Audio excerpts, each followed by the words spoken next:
अस्सलाम वालेकुम नाजरीन, आप देख रहे हैं INN चैनल। मैं हूं शेख अहमद अली।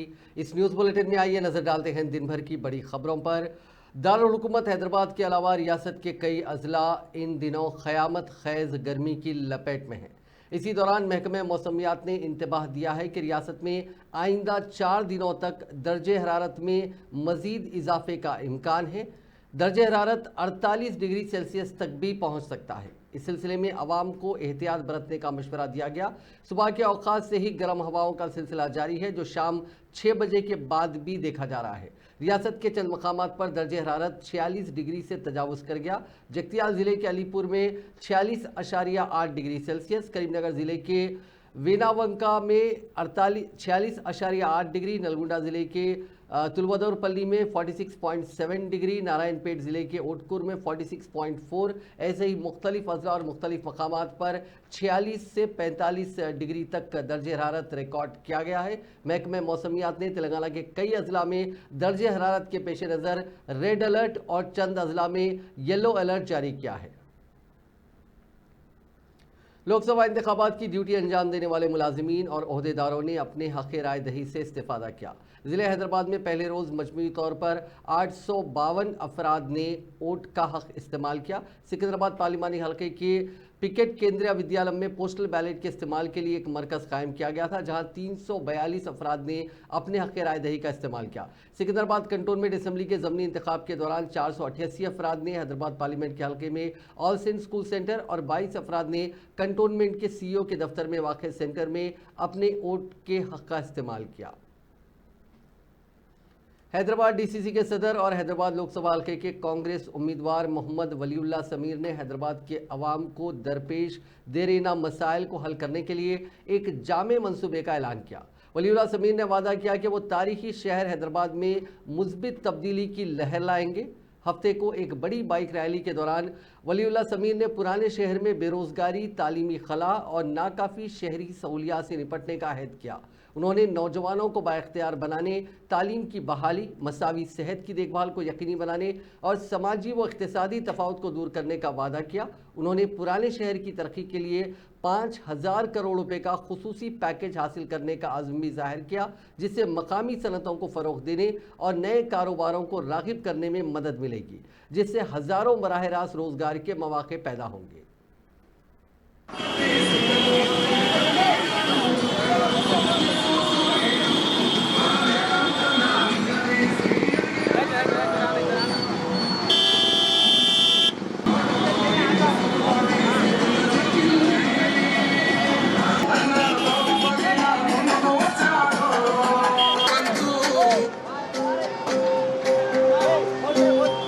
బగ బగ మండే నిప్పుల దండై కదిలిండే మా అన్న రేవంతు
कांग्रेस के कार्यकर्ता भी इसमें शामिल हुए।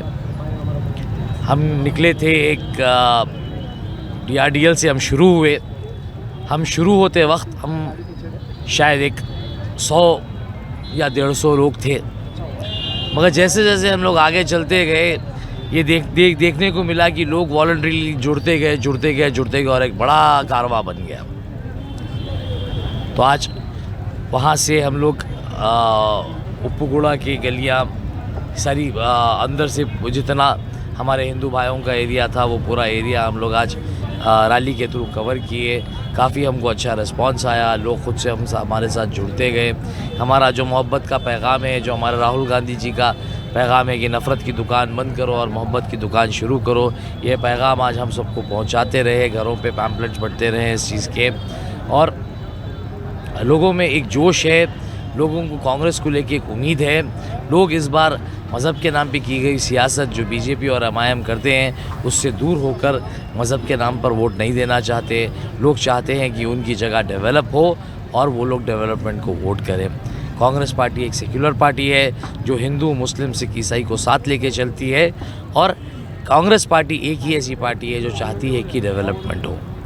आज जो हम चंद्रायन गुट्टे के रास्ते से गुजर रहे थे, जगह जगह कचरा, जगह जगह आपके ओपन नाले और बदबूदार ड्रेनेज के पानी बह रहे थे। तो ये देख के बहुत अफसोस हुआ कि यहाँ के जो MP हैं जो 1985 से बैठे हैं, उन्हीं का MLA है यहाँ पे, जो वो भी एक काफ़ी लंबे अरसे से यहाँ पे बैठे हैं, मगर आज बुरी तरीके से आज चंद्रायन गुट्टे की जो हालत है, चंद्रायन गुट्टे के लोग जिस तरह की ज़िंदगी जी रहे हैं, ये बहुत अफसोसनाक है। मतलब इसका मतलब ये है कि असदुद्दीन अवैसी और अकबरुद्दीन अवैसी ये दो भाई हैं जो अपने आप को मुसलमानों के रहनुमा बताते हैं। ये सिर्फ मुसलमानों के वोट को एक वोट बैंक की तरह इस्तेमाल कर रहे हैं। और आज जो मैं हिंदू एरियाज़ में घूम के आया हूँ, इसका मतलब ये है कि अगर हिंदू एरिया से उनको वोट नहीं आता है तो वो बिल्कुल हिंदू भाइयों का कोई काम नहीं करते, वहाँ पर कोई डेवलपमेंट नहीं करते। मेरे हिसाब से तो ये अकबरुद्दीन अवैसी के लिए शर्म की बात है कि उनका एरिया आज इतना अंडर डेवलप्ड है।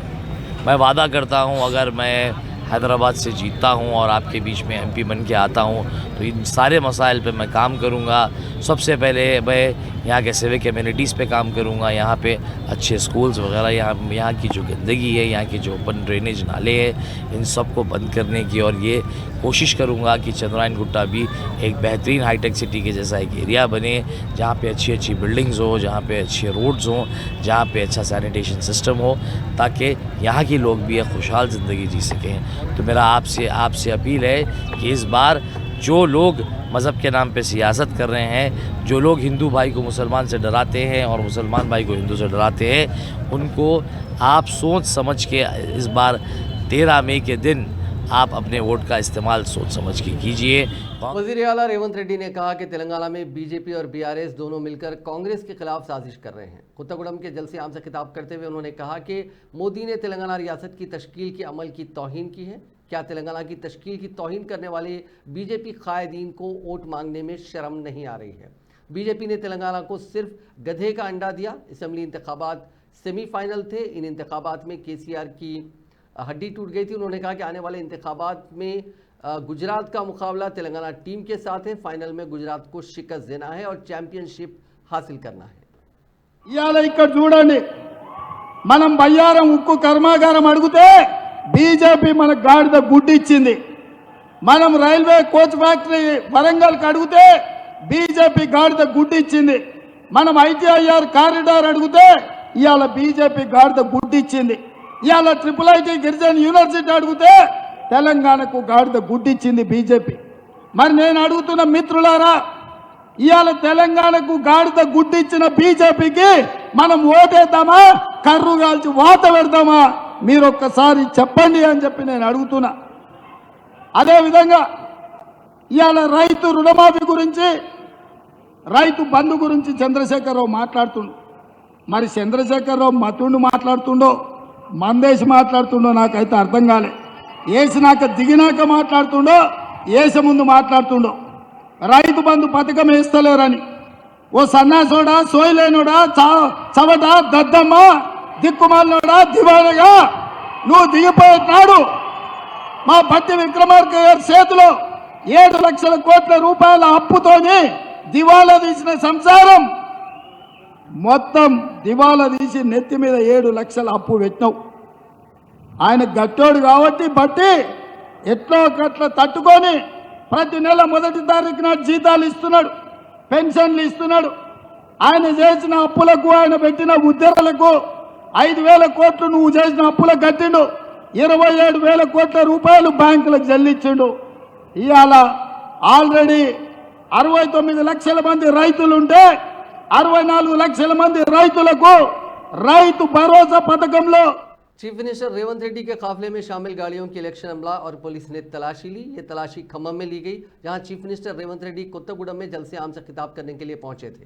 बताया गया कि चीफ मिनिस्टर रेवंत रेड्डी कोत्तागुडम के जलसे आम में शिरकत के लिए हेलीकॉप्टर के जरिए हैदराबाद से रवाना हुए थे। तहम उनके कार के काफिले को खम्मम में टीजी मुकाम पर मकामी इलेक्टोरल ऑफिसर और पुलिस के अमले ने मुकम्मल तलाशी ली। तलाशी में कुछ भी बरामद नहीं हुआ। तेलंगाना कांग्रेस उमूर की इंचार्ज दीपा दास मुंशी ने दावा किया है कि मरकज में इंडिया इत्तेहाद की हुकूमत बनेगी। उन्होंने साथ ही उम्मीद जाहिर की कि उनकी पार्टी तेलंगाना में भी बेहतर मुजाहरा करेगी। अवाम इस खुसूस में फैसला करेंगे। पूरे मुल्क में कांग्रेस के तय माहौल बन रहा है, इससे ये उम्मीद है कि तेलंगाना में बेहतर नतायज सामने आएंगे। उन्होंने एक तेलुगु न्यूज़ चैनल से बात करते हुए कहा कि असेंबली इंतखाबात में जिन 6 जमानतों का वादा किया था उनमें से 5 जमानतों पर अमल का आगाज हो गया है। उन्होंने निशानदेही करते हुए कहा कि एमएलसी इंतखाबात के पेश नज़र इंतखाबी ज़ाब्ते अखलाक के नाफिज होने के नतीजे में सिर्फ महबूबनगर ज़िले में उन जमानतों को लागू नहीं किया जा सका और आवाम को भी ये इत्तला दे दी गई कि ज़ाब्ते अखलाक की वजह से कोई तरक्याती काम नहीं करवाए जा सकते। नायब सदर तेलंगाना प्रदेश कांग्रेस कमेटी जी निरंजन ने आज गांधी भवन में मीडिया से बात करते हुए बीजेपी पर शदीद बरहमी का इजहार किया। उन्होंने कहा कि मुल्क की आवाम को बीजेपी की साजिशों और मुस्तकबिल में तीसरी मरतबा मरकज में इख्तियार हासिल करने के बाद तैयार की जाने वाली हिकमत अमली से होशियार रहने की सख्त ज़रूरत है। निरंजन ने बीजेपी के कौमी जनरल सेक्रेटरी वसंत कुमार की जानिब से दिए गए उस बयान पर तनकीद की जिसमें उन्होंने लव सेक्युलर को कॉन्स्टिट्यूशन से निकालने की बात कही। उन्होंने कहा कि बीजेपी आइंदा इंतखाबात अगर जीत जाती है तो वो आइन को तब्दील कर देगी।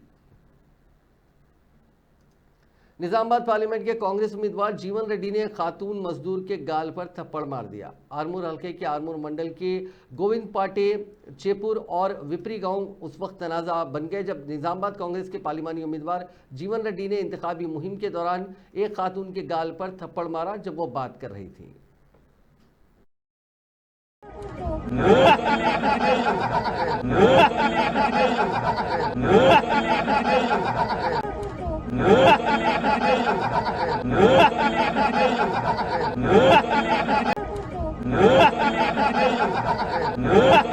बीआरएस के सीनियर कायद व साबिक वजीर हरीश राव ने चीफ मिनिस्टर रेवंत रेड्डी पर मुस्लिम अक़लियतों को बीजेपी का खौफ दिखाकर मुस्लिम वोट हासिल करने का इल्ज़ाम आयद किया।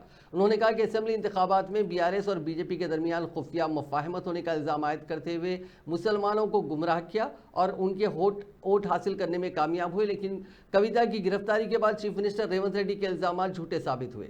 हैदराबाद के बशीरबाग में वाक़ प्रेस क्लब में सहाफ़त से मुलाकात प्रोग्राम से खिताब करते हुए हरीश राव ने कहा कि अगर बीआरएस और बीजेपी में खुफिया मुफाहमत होती तो कविता को गिरफ्तार नहीं किया जाता। उन्होंने कहा कि रेवंत रेड्डी ने मुस्लिम अक़लियतों के वोट हासिल करने के बाद काबीना में एक भी मुसलमान को शामिल ना करते हुए धोखा दिया। इसके अलावा रमज़ान में मुसलमानों को हुकूमत की जानिब से दिए जाने वाले रमज़ान तहाइफ को भी रोक दिया। अब तक आइमा व मौज़नीन के एजाज़िया को जारी नहीं किया गया। हरीश राव ने दावा किया कि बीआरएस समाज के तमाम तबक़ात को साथ लेकर चलने वाली पार्टी है और मुस्लिम अक़लियत के साथ किसी किस्म की नाइंसाफ़ी को बर्दाश्त नहीं करेगी। నమస్కారం యూసుఫ్ బాబు ప్రజాపూర్ ప్రస్తుతం తెలంగాణ రాష్ట్రంలో చర్చలు జరుగుతున్నాయి మాస్కులలో కూడా కాబోతుంది మీ దృష్టికి వచ్చిందా ఎట్లా లేదు ఉన్నా కూడా యూసుఫ్ బాబు గారు your question is a very valuable question and a good question ఆ ప్రశ్నలోనే సమాధానం ఉంది ఇవాళ ఈ రాష్ట్రంలో బీజేపీ లాంటి మతతత్వ పార్టీ వస్తే మైనార్టీలకు రాబోయే రోజుల్లో ఇబ్బందులు వస్తాయి రావద్దంటే ఏం చేయాలి మరి ఆ మైనార్టీలు అందరూ ఒకటై ఇలా బీఆర్ఎస్ పార్టీని కాపాడుకోవాలి it is your responsibility now all minorities should think మీరందరూ కూడా ఈ బీఆర్ఎస్ పార్టీని కాపాడుకుంటేనే ఆ స్పేస్ ఇంకొక జాతీయ పార్టీ వాళ్ళు వచ్చి ఇక్కడ ఆక్యుపై చేసుకోవద్దంటే ఇలా ముస్లిం మైనార్టీలు క్రిస్టియన్ మైనార్టీలు అందరూ కూడా బీఆర్ఎస్ పార్టీకి పార్లమెంట్ ఎన్నికల్లో ఓటేసి బీఆర్ఎస్ పార్టీ అత్యధిక సీట్లు గెలుచుకోవడం ద్వారా మీరు అన్నటువంటి మతతత్వ పార్టీని రాష్ట్రంలో రాకుండా ఆపే అవకాశం ఉంటుంది. ఇవాళ మేము స్పష్టంగా చెప్తున్నాం, ఎట్టి పరిస్థితుల్లో మేము బీజేపీతో కలవము, మతతత్వ శక్తులతో మేము కలవము, మేము సెక్యులర్ గా ఉంటామనేది మా పార్టీ ముందు నుంచి చెప్తూ వచ్చింది, ఆచరిస్తూ వచ్చింది, భవిష్యత్తులో కూడా ఆచరిస్తాం. అందువల్ల దట్స్ వై ఐ అపీల్, అవి మేరా స్పీచ్ में भी बोला. అందువల్ల మీరు దయచేసి ముస్లిం మైనార్టీలు అందరూ కూడా ఈ కాంగ్రెస్ ఏంటంటే జాతీయ స్థాయిలో చూపించి ఆటోమేటిక్ గా మాకు మైనార్టీ ఓట్లు పడితే అని ఒక ప్రయత్నం చేస్తుండ్రు. ఇవాళ ఇంకొక ఇంపార్టెంట్ విషయం, ఆ ప్రశ్నలోనే సమాధానం ఉంది. ఇవాళ ఈ రాష్ట్రంలో బీజేపీ లాంటి మతతత్వ పార్టీ వస్తే మైనార్టీలకు రాబోయే రోజుల్లో ఇబ్బందులు వస్తాయి. రావద్దంటే ఏం చేయాలి మరి? ఆ మైనార్టీలు అందరూ ఒకటై ఇలా బీఆర్ఎస్ పార్టీని కాపాడుకోవాలి. It is your responsibility now. All minorities should think. మీరందరూ కూడా बीआरएस पार्टी के कारगुजार सदर केटी रामाराव ने करीमनगर पार्लिमानी इंतखाबात के हिस्से के तौर पर पार्टी के उम्मीदवार बोयनपल्ली विनोद कुमार की जीत के लिए मुहिम चलाई। केटीआर ने मकामी किसान बाजार में सब्जियां फरोख्त करने वाले किसानों से बातचीत की, उनसे हाथ मिलाया और विनोद को वोट देने की दरख्वास्त की। केटीआर ने मजाक में उनसे बातचीत की और पूछा कि वो रोज़ाना कितना कमाते हैं और क्या वो उन्हें कर्ज दे देंगे। केटीआर मार्केट में किसानों के साथ सेल्फी लेकर मुहिम चला रहे थे।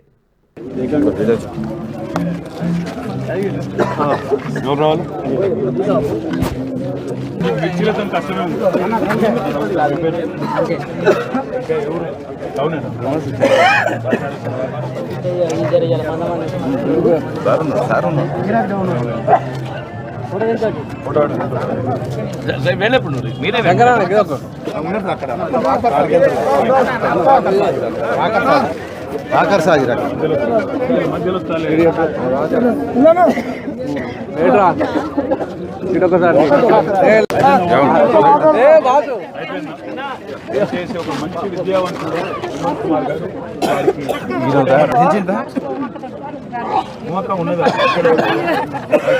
మంచి విద్యావంతుడు, లాయరు, చదువుకున్నవాడు, కరీంనగర్ గురించి మన పార్లమెంట్ గురించి కొట్లాడగలిగినవాడు వినోద్ కుమార్ గారికి ఓటేమని అడగడానికి వచ్చింది. దయచేసి మర్చిపోకండి, 13 మే నాడు ఓటేయండి. సిరిసిల్లను కొంత అభివృద్ధి చేసుకున్నాం, మీకు కొంత చేసుకునేది లేదు. ఎంపీ గారు కూడా నాకు తోడైండి అనుకో, ఇంకా మంచిగా పని చేయొచ్చు. దయచేసి మర్చిపోకండి.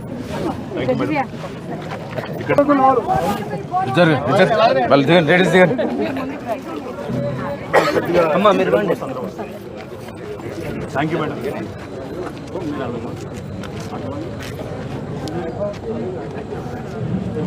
Thank you. బాగా సీరియస్ ఉన్నారంటే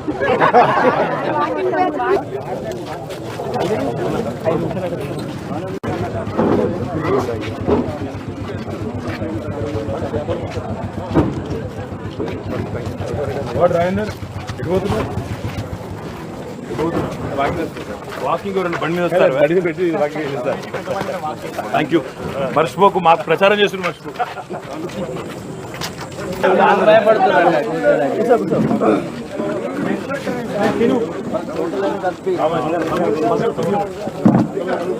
ఫోటో యజమాని కలిపి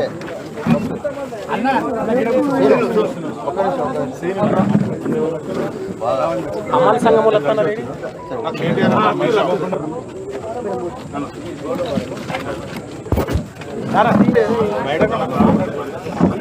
నేను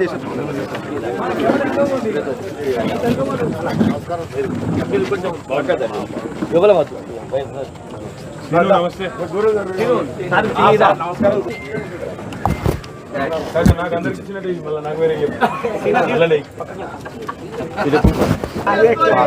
बीआरएस लीडर व करीमनगर लोकसभा उम्मीदवार बी विनोद कुमार ने कहा कि उनकी पार्टी को बेहतर अवामी रद्द-ए-अमल हासिल हो रहा है। उन्होंने करीमनगर जिले में मीडिया से बात करते हुए कहा कि माजी में बीआरएस हुकूमत ने कई तरक्याती और फलाही काम किए। उन्होंने कहा कि अवाम कांग्रेस पार्टी के सख्त खिलाफ है जो झूठ की बुनियाद पर कायम हुई थी। रेवंत रेड्डी ने कई वादे किए लेकिन अभी तक उन पर अमल नहीं किया। उन्होंने कहा कि लोग कांग्रेस बीजेपी की बातों पर यकीन नहीं करेंगे। उन्होंने कहा कि गुज़िश्ता 10 सालों में बीआरएस ने तालीम के लिए एक खुसूसी मंसूबा तैयार किया था। विनोद कुमार ने इल्ज़ाम लगाया कि बीजेपी हुकूमत के इख्तिदार में आने के बाद अशियाए ज़रूरिया की कीमतों में ज़बरदस्त इजाफा हुआ है। मरकजी वजीर दाखिला अमित शाह 5 मई को रियासत का दौरा करेंगे। बीजेपी जराये के मुताबिक अमित शाह इतवार की दोपहर 1:55 को हैदराबाद के बेगमपेट एयरपोर्ट पर खुसूसी तैयारी के जरिए पहुंचेंगे और वहां से बजरी हेलीकॉप्टर आसिफाबाद जिले को रवाना होंगे। दोपहर 3:20 से 4 बजे तक आसिफाबाद में बीजेपी के इंतखाबी जलसे आम से खिताब करेंगे और वहां से शाम 5 बजे निज़ामाबाद पहुंचेंगे। निज़ामाबाद शहर के गिरिराज कॉलेज ग्राउंड में एक जलसे से खिताब करेंगे। इस जलसे आम के अख्तिताम के बाद शाम 6:30 बजे अमित शाह बेगमपेट एयरपोर्ट पहुंचेंगे और कुछ देर तवक्कुफ के बाद शाम 7:35 तक सिकंदराबाद के परेड ग्राउंड में मुनक्किद होने वाले जलसे आम से खिताब करेंगे। बाद अज़ां वो बेगमपेट एयरपोर्ट से मगरबी बंगाल के लिए रवाना होंगे।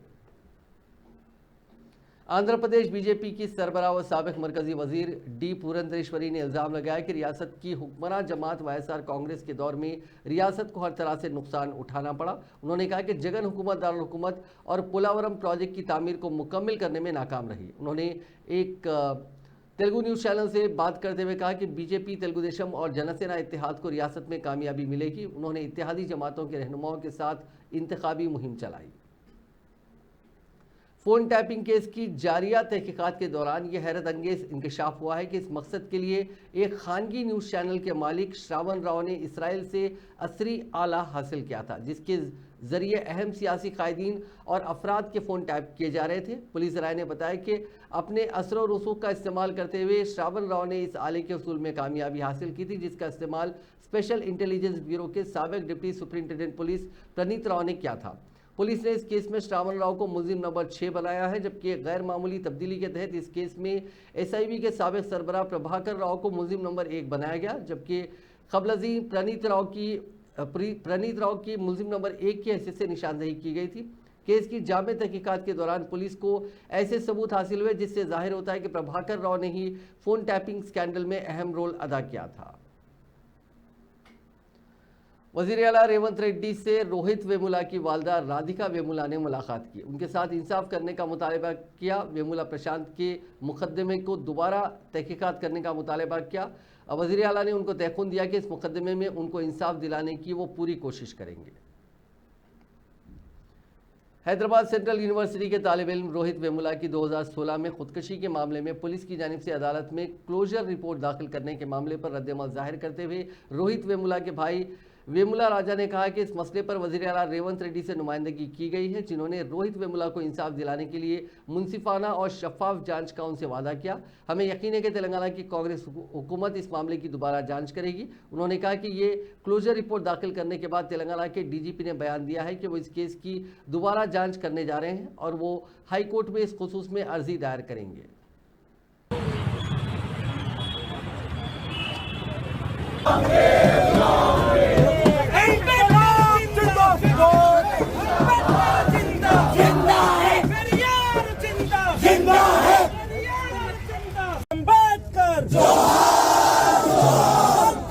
కుల నిర్మూలన పోరాటాలు కుల నిర్మూలన పోరాటాలు రోహిత్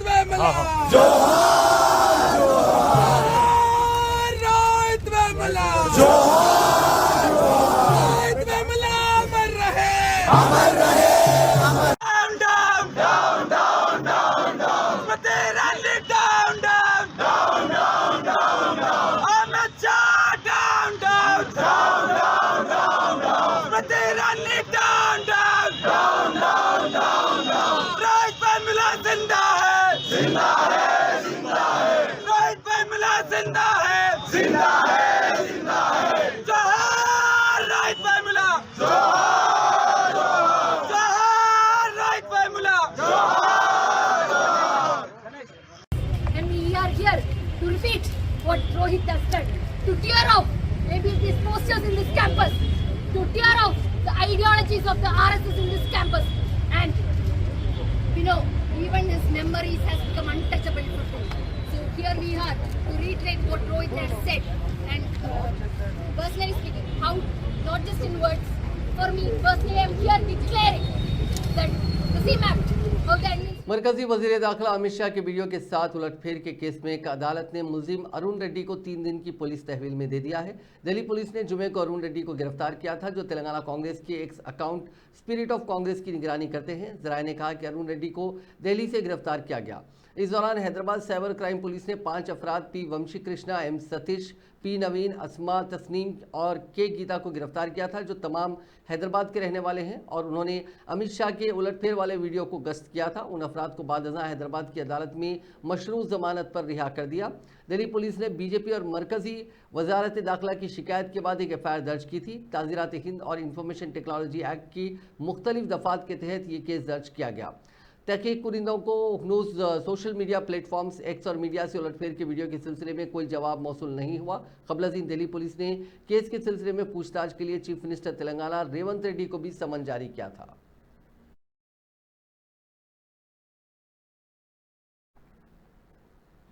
हैदराबाद मेट्रो ट्रेन ने हाल ही में 50 करोड़ मुसाफिरों का संग मील उबूर किया।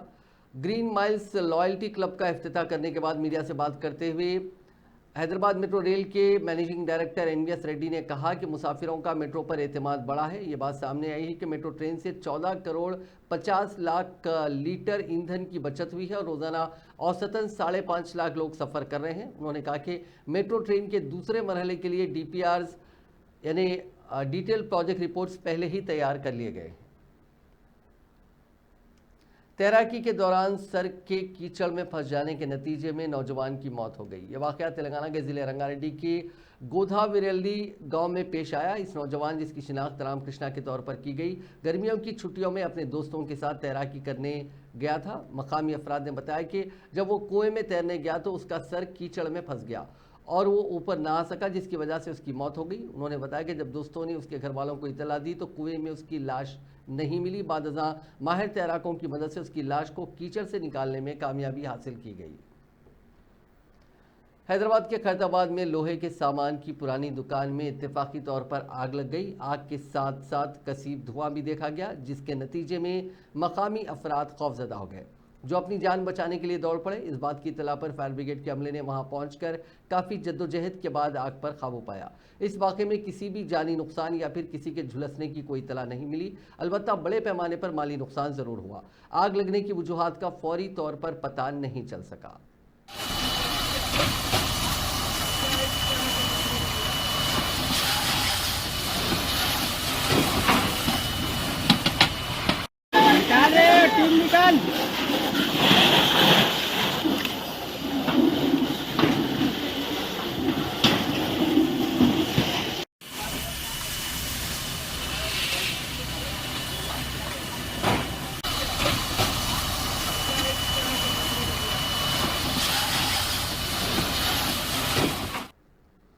हैदराबाद पुलिस ने GST की वापसी की धोखाधड़ी के 7 केसेस में GST के 5 ओहदेदारों को गिरफ्तार कर लिया। हैदराबाद सेंट्रल क्राइम स्टेशन के डिटेक्टिव डिपार्टमेंट ने हफ्ते को कहा कि रियासत के मुख्तलिफ सर्कल से 46 करोड़ रुपए की धोखाधड़ी के मामले में इन ओहदेदारों को गिरफ्तार किया गया है। इलेक्ट्रिक बाइक तैयार करने वाली 7 फर्जी कंपनियों के खिलाफ CCS में दर्ज 7 केसेस के सिलसिले में गिरफ्तारियां अमल में लाई गई। गिरफ्तार शुदगान में deputy commissioner GST Nalgonda division P Swarna Kumar, assistant commissioner state taxes Abids circle K Venugopal, assistant circle P1 commissioner state tax Madhapur Vishwakaran, deputy state tax officer GST circle V Venkataramana, Madhapur circle M Mahita शामिल हैं। असिस्टेंट माधापुर पुलिस के मुताबिक ओहदेदारों ने इलेक्ट्रिक बाइक तैयार करने वाले बोगस यूनिट्स के मुलजिमीन के साथ साजिश की थी। मुलजिमीन ने हैदराबाद में बिल्डिंग्स के मालिकीन से बरकी बिल्स हासिल करते हुए बोगस फंड शुरू किए थे।